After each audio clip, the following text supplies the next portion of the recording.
Mwasibye mutya abalungi abaagalwa gye musinziira okubeera nga mumpuliriza mujje baleko gyonna gye mutuusaako engalo mbasasirako nnyo mmwe abayita mu bizibu eby'enjawulo mbasanyukirako mmwe abatuuse ku buwanguzi abakuzizza amazaalibwa olunaku olwaleero embagaliza amazaalibwa amalungi ag'essanyu so nga ate mmwe abafiiriddwako abantu bammwe ssemyoyo gy'abagenzi katonda agiwumuze emirembe agiramuze ekisa agumye emitima abako ab'enganda ssaako ate n'ab'emikwano. Amanya enzo Mumbejja Aisha Nasolo mutereevu ate mba ntuuse nagagenda mu maaso mu ggwanga lyattu Uganda kyenkusaba kiri kimu subscribe nga teekako akadde like nga vidiyo eno tojja kubeera nga ate mukwano gwange owejjusa yes naye nga amawulire ga nnaku nnyo nnyini ddala ag'okubeera nga waliwo nkuba kyeyo omulala bw'atyo munnange avudde ku kizimbe n'agwa wansi era bw'atyo n'afiirawo mu ggwanga ate wali erya Dubai ono nno ategerekeseeko nga Juma Kakooza byebyo bifaananyi bye gwamumanyi osobola okubeera nga ate munnange otegeeza ku bantu nti munnange Juma we twogerera essaawa eno zembuyaga ezikaze engoye tusaba omwoyo gwe Katonda guwummuze emirembe agulamuze ekisa agumye emitima abako ab'enganda ssaako ate n'ab'emikwano. So nga ate ebyo nabyo tubitadde ku bbali munnange waliwo amawulire agabadde gagenda mu maaso n'okubeera nga ate gatambula ennaku zino nga bagamba mbu mukyala w'omugenzi Kakooza mbu munnange ye yamutta omugole oyo Justine era bangi nnyo bavuddengayo no nga bakola zi lives ez'enjawulo nga bagamba mbu bazze n'obujulizi obulaga nti omukyala ono munnange ye yakola ki ye yatta bbaawe wabula munnange tugenza okizuula nga bulabika bulimba era nga munnange babadde balina byabwe oba oliawo bye beenoonyeza oba bye bayisaawo. Omukyala ono amawulire kugentegeddeko mbu yagana interviews zonna okumukolebwako bangi bavuddeyo nga baagala kumuggyako interview ku bino ebigenda maaso n'okubeera nga ate byogerwa wabula kigambibwa mbu omukyala ono yeewalidde ddala kamera era n'agaana okubaako kyayogera yakoma okwogera nga bagenda kuziika bba era obwo obubaka bwe yawa bwe bwakoma kati banene bonna bonna bajja bazunze eŋŋambo ye yatta bbaawe biki babadde bagezaako nnyo munoonya basobole okubeera nga bamuggyako interview naye okusinziira ku mikwano gye egy'oku lusegere kigambibwa mbu omukyala ono yagaana interview yonna wabula bagamba mbu bambi ebigambo ebyogerwa bimuluma era mbu ye agamba nti munnange ekyokubeera nga bagamba nti yatta bbaawe takimanyiiko nako wadde so bonna bagenda maaso n'okubeera nga ate batambuza ebigambo bino nti omukyala ono ye yatta bbaawe nga bagenda maaso n'okubeera nga beefula mbu baleeta obujulizi obw'enjawulo mukwano gwange birabika si bituufu. Amazima gonna geetaaga okubeera nga ate tugamanya wiba nga bituufu tujja kugamanya maaso eyo naye fonnaawo tutwale oba oliawo omukyala kyagenda maaso n'okubeera nga ate annyonnyola abantu alabika si muntu wa kamera kuvaayo kugamba nti annyonnyola ono n'oli wabula naye agamba nti munnange ye kyamanyi ekyatta bbaawe yagwa mu nnyanja yali ataasa mwana bw'atyo munnange n'akola ki nabbira ye kyamanyi so bano abagamba mbu yali mu lukwesi manyanga bikyate yakwatagana ne siteeti munnange mbu omukyala talina kyakimanyiko so byate mukwano gwange ebigenda mu maaso eruuyi eyo omukyala Namwandu eby'okufa kwa bbaawe ebigambibwa mbu ye yamutta munnange tabimanyiiko n'akamu n'akeddagala so nga ate bwe tubitadde ku bbali waliwo omusajja mukulu eyavuddeyo era nga wetwogerera essaawa eno yagenda mu maaso n'okubeera nga ate trendinga all over social media platforms ez'enjawulo naddala Facebook ono munnange yavuddeyo lwa nsonga ate munnange za kusosola mu mawanga era bw'atyo yagenze maaso n'okubeera nga ate avuma Abaganda nga kwatadde n'okubakunamira abatalabye katambira kugenda kubanka basampolingakoko katini lwakuba mulina bye mutagenda kubeera nga ate mulaba ate nga bye bisinga okubeera nga byogerwako olw'ensonga nti YouTube munnange tekkiriza bintu ng'ebyo kugenda mu maaso nakubeera nga biteekebwa ku mpewo kale n'olwekyo ngenda kuba nkulabako katini ku bigambo beyagenze maaso n'okubeera nga ate ayogera wabula abantu bangi nnyo bavuddeyo ba bloggers ab'enjawulo ne bagenda maaso n'okubeera nga ate boogera ku kikolwa kino omusajja mukulu ono kye yavuddeyo n'agenda maaso n'okubeera nga ate akola mwaba nga mwe muli omukyalo oyo full figure yavuddeyo n'akivumirira era n'ayogera ebigambo ebirala bingi nnyo nnyini ddala ngenda kuba mu kuteerako wano saako ate ne jjajja Ichuli oba bamu gwe bamanyi nga Ismail Lexus naye munnange yavuddeyo bw'atyo n'abaako kyayogerako ku kya musajja mukulu n'ogwo mukwano gwange okyogerako ki ddala musajja mukulu ono kye yakoze kya bugunjufu kubanga omwami ono alina omukyala ssaako ate n'abaana wabula okubeera nga yavuddeyo n'akola ekikolwa ng'ekyo mukwano gwange gwe ki kyokyogerako ddala kye yakoze kya bugunjufu kati no munaye tubadde tukyali awo era n'atuteerayo akatambi ng'agenda mu maaso n'okubeera nga akakasiza ddala nti kye yakoze ye alabira ddala tekibamala era agamba mbu essaawa yonna agenda kubeera ng'akyakola ki akomawo ne paati ku luno abalage ate ebitundu ebirala. Kale nno munnange ffe tumulinze ate wali wonna butereevu tugende mu maaso n'okubeera ng'ate twekkaanya kiki kyazzaako naye nga yeyo Uganda yaffe olemwa si byangu nakamunako eddagala ngenda kuba nkusibula essaawa eno yennyini nkulekereko obutambi buno naye ng'ekisinga obukulu mukwano gwange subscribinga likinga vidiyo eno teekako akadde osobola okubeera ng'ate tomissinga out updates toseetuka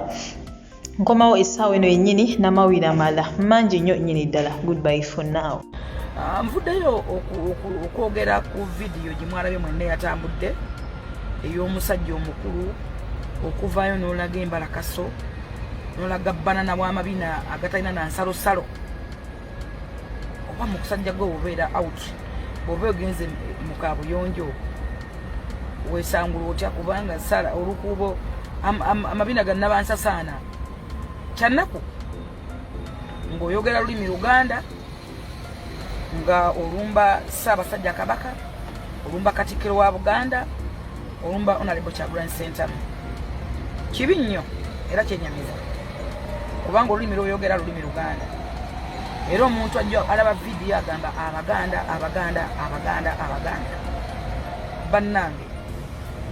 oyinza n'okulaba ng'ensi nyiivu nakugamba nti singa olaba embizzi ng'etandise okulya obwana bwayo eba efuuse ya bulabe nnyo eriyo kennyini naye beetuuse egenda kwerya simanyi gye mwajja right evoola bwakabaka bwa Buganda kutuuka ku extent gye muliko simanyi buyinza gye mwabujja simanyi kakiiko kali around ku bwakabaka bwa Buganda kubanga ebintu by'abakabaka mwenna mubimanyi naye njagala kumanya kabaka yazza musango ki ogumuvumya okwenkana n'ekitalimu ne mumwataakinga why mwabataswala ensonyi mwaziteekawa omusajja omukuno gy'amabina gannabansasaana agatalina wadde olukoloboozi wadde ensalosalo n'ogooleka ensi n'oyatula ne b'okunamidde ddala ng'olina famire ng'olina omukyala gye wamuwasa ng'olina abaana muganda wange tetuganye ffenna tunyiiga abantu bangi balina obusungu ku mitima naye nga tonnakola kintu sooka ofumiitirize nnyo densonga nakinkugamba nti obuwanguzi n'okulemerwa nga weesigama ku mazima n'okufumiitiriza success and based on reason and reality tudde mu facts gwe kyokoze omanyi kinyiga abantu bameka kiteeka bameka obulamu bwabwe omanyi nti olina abantu abaagala obwakabaka be wattudde pressure sukaali ne alusas kati ziri waggulu balina n'okufa kubanga tukuza mu Buganda nga tetukirabangako ova ate n'okunamira obwakabaka bwa Buganda mwefudde ekizibu tulina ono omusajja ERS man yamanyi kabaka bwalidde obutwa yamanyi Abaganda bwe bagaba obutwa mwenna mwogera mu lulimi Luganda ddala obwakabaka bwa Buganda bwazza musango ki era bwakola ki so nze nandirowoozezza nti ebintu ebimu tusooke nga tufumiitirize ate naawe gennyini akola ekintu sooka weerowoozeeko ddala nti abaana bange banaakula bagenda balaba batya abaana bange gye bagenda bawasa n'okufumbirwa bali balaba batya kubanga muganda wange gamamina tegagenda kuva ku Facebook wala katomanyi social media bagakozeemu ddala emiwumbo netteeke eyandaweya eringa olubugo olina ndaweya eringa olujja lwesabo nziseba nga ndaweya nene bwetyo basajja bambala ebintu batemanya abakazi ffeffe kaffetresi andaweya namba eringa oba ennyumba ya Walumbe n'ojambula n'oyambula empale esooka n'oyambula ndaweya eringa amatanga n'okunama oba wobeera emmanju weesangula otya ng'omaze okupama akabina akatalina lusalosalo kazibu nno okusangula ne katukula naye mukendezere munywa ne byemulya kati ate n'abasajja abakulu tatufudde nayo n'atunula mu kamera n'alyoka mu olumbe lw'amakumi tunafuna ssente ffe n'olunaku ekirungi sikyalaba naye nagezezzaako nenkola ono si kisa kya Mukama ono omwana alabika kisa kya sitaani omusajja ono n'abeera kisa kya sitaani omusajja yabadde n'ebigodo ayina simanyi mugaba mu kabina bamuyita bati gwabadde steroids kisa kya Mukama simanyi omusajja yabaati alinga yavaamu olubuto amabina gonna galiko mugaba manene gati bannaye ga bbulaaka nagayi omwana akoze atya abaana nobeera ne mugaba mu kabina yenna yakulukuta ati ensalo zasala omusajja kikakyono musajja mukazi oba omusajja noveeka nga toyawudde oba oyambadde empale ya mukazi oba musajja mukazi w'empale zayambala mu lubuto zokoleramu ate vidiyo yonna erimu obutulituli ne buno obumulimuli gwe twalabanga obwabawala nga zokukola edda musekende walina omugugu gwe omusajja woyo alina yipisi nnene oyo musajja oba be bano basajja bakazi kiki ekyo omusajja kyeyadde ayambadde munda andawe yennene eringa nikabbuka simanyi magazini nalabye eng'eriko obumulimuli mwe mwalabye mutya bokisaaki eyo abakazi begendereza abasajja ab'amabina abanene akeera n'ayambala empale yo gye walimu ng'oli lubuto omukazi waba olubuto aba n'empale endala ey'omunda kati bwe bamala okufunda awo naddamu zino zifulenki pantisi ezo tutiisatiisa ekiro kirimu obutulituli simanyi eyitira eno naye nga balina gye bambala nga bali lubuto kati woba omusajja nga woosula tobimanyi oyinza okkeera n'oyambala nikabuka omusajja yabadde mwanda weeyo kyuma kyaye kisa kya mukama kisa kya sitaani erinnya lyannenyotegera I am still in shock naye mugenda yita mutya mu night mayor kati yabadde akola ki police must arrest ya kisa kya mukama police you must tell us this kind of indecency and moral decay are we going to allow it this man was with the president they must take kisa kya mukama to hospital immediately temuyinza muleka n'atayaya how can a man who met the president say do things like that NRM secretariat todong buli yali alabise n'ekisa kya mukama mumanye ekisa kya sitaani mu kifaananyi you must distance yourself immediately how can nyazaala nga mpa mwannyinaze omukobwa atyo I am calling upon the Minister of Gender to set new laws ezikugira omuntu yenna ayina emyaka 18 okugezaako okulaga ebitundu bye ebyekyama kitalya direct kisa kya mukama should be arrested that is moral decay abaana babeeramu inspiring people meeting the president it is a bad image for NRM secretariat distance yourself as soon as possible kati oyo aliwo atya nyazaala ekitiibwa gwamaze weeyambulidde ku internet ate nga muyombye mu lujja ne mufuna obutakkaanya nekisa kya mukama ng'oli muko azze ku buko ne mumulwisaamu katono ng'akyusa ebbina ng'agenda aliraga maamawo nga maamawo taziba amaaso kiki kiri omusajja kyeyayambuludde Allah gwabadde ngo oyinza okugamba enjovu efulumye nga nnyo enjovu weepama awantu ziba kilo 8 nagambye ndaba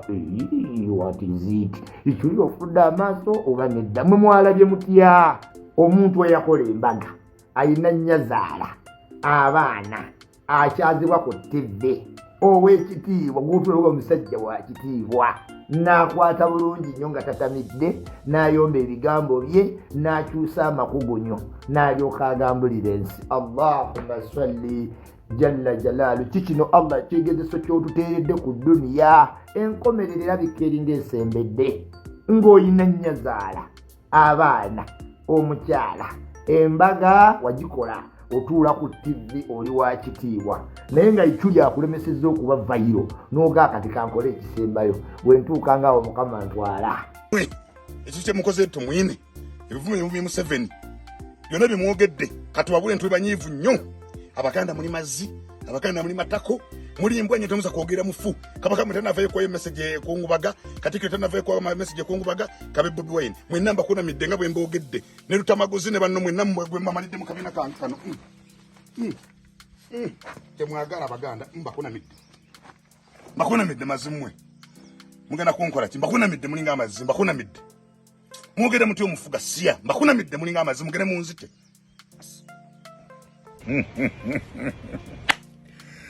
Why, bayaye nade said nama muluma just gwanga lyonna linonyaka video ka chat yenze sekya mukama linonyaka video kange namwe mulumwa sorry akabina obina ne balago buza akabina nata ina kabina ni mulumwa so ndoza che ngogira mubeera kaba tuuse bulungi madde mayinti mwe musingo okwogera mwe musingo okukola media mwe musingo okusaturatinga false information abala senti even NRM even ekibina kye NRM kirina abasajja abagwangufu just tusirika busisi twetwa wakitiibwa nga mwasanyuse nga mwakubye ngoma nga mwalanyiza abeeranga omusajja tumene yabatta yattira ki nomutuuka n'okuyita kabaka libaluma wallahi naye nakubya akabaluma ategedde nti obuyaye atukubye wena abikula kabi I don't regret what I did. Don't, even if I go to the cell, I don't regret. But I sent the message that stop my whatever. If you want to kill me, you kill me, but as long as I sent a message and the message reached you. Mwenaba kapushinga mukongere yo abakapusinga.